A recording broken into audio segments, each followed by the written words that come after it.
গত 2 বছর আগে অভিষেক বন্দ্যোপাধ্যায় একবার ঠাকুরবাড়িতে ঢুকেছিলেন। ঠাকুরবাড়িতে ঢোকার আগে ঠাকুরবাড়ির প্রত্যেকটা রাস্তা, গেট সব বন্ধ করে দেওয়া হয়েছিল।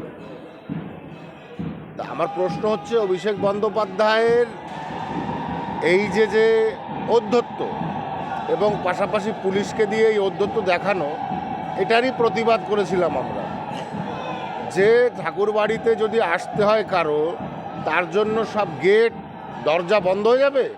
এত বড় নবাব হয়ে পড়েছে? যেটা হচ্ছে সবথেকে বড় প্রশ্ন। ওইভাবে যদি ঠাকুরবাড়িতে ঢুকতে চায়, আমরা ঢুকতে দেবো না ওকে। প্রোটোকল সঙ্গে নিয়ে ঘুরে বেড়াও। একটা এমপির কিসের প্রোটোকল?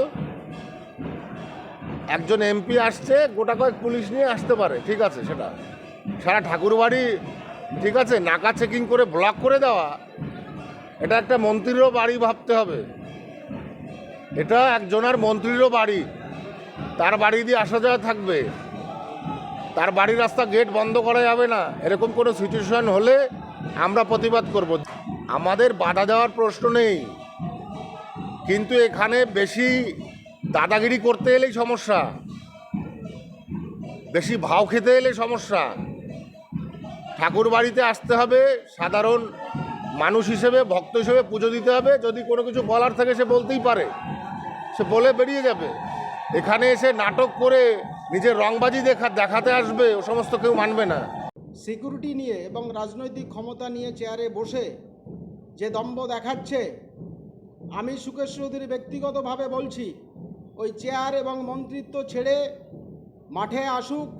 মতুয়া হিসাবে কাদের কতটুকু গ্রহণযোগ্যতা আছে, আমি একজন সাধারণ মতুয়া হিসাবে বলছি, তাদের সমর্থনে কত মতুয়ারা রয়েছে এবং ঠাকুর ভক্তে না রক্তে সেটা প্রমাণ যদিও করতে চায়, নিতে চায়। আমি চ্যালেঞ্জ করলাম শান্তনু ঠাকুরকে, যে ঠাকুর ভক্তে আছে না রক্তে আছে, এই ঠাকুর বাড়িতেই, এই মাঠেই আমরা কর্মসূচি করে দেখাবো।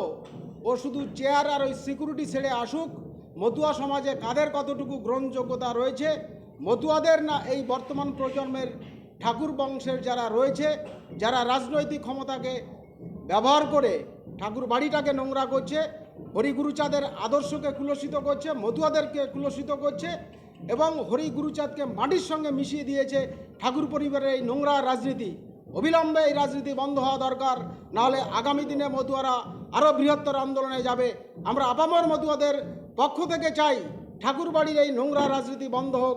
ঠাকুরবাড়িকে সামনে রেখে, ভক্তদেরকে সামনে রেখে আমরা রাজনীতিমুক্ত ঠাকুরবাড়ি গড়তে চাই। শান্তনু ঠাকুর আমার বন্ধু, এক ক্লাসে আমরা পড়তাম। তাকে আমি অনুরোধ করব, ঠাকুর বাড়ি অবারিত দ্বার হোক, সকলে আসার সুযোগ থাকুক। কারুর বিরুদ্ধে রাজনৈতিক স্বার্থে কোনো বিদ্বেষ, কোনো হিংসা ছড়িয়ে মতুয়া আদর্শকে যেন কুলসিত না করা হয়, এই আবেদন আমি শান্তনু ঠাকুরের কাছে রাখব।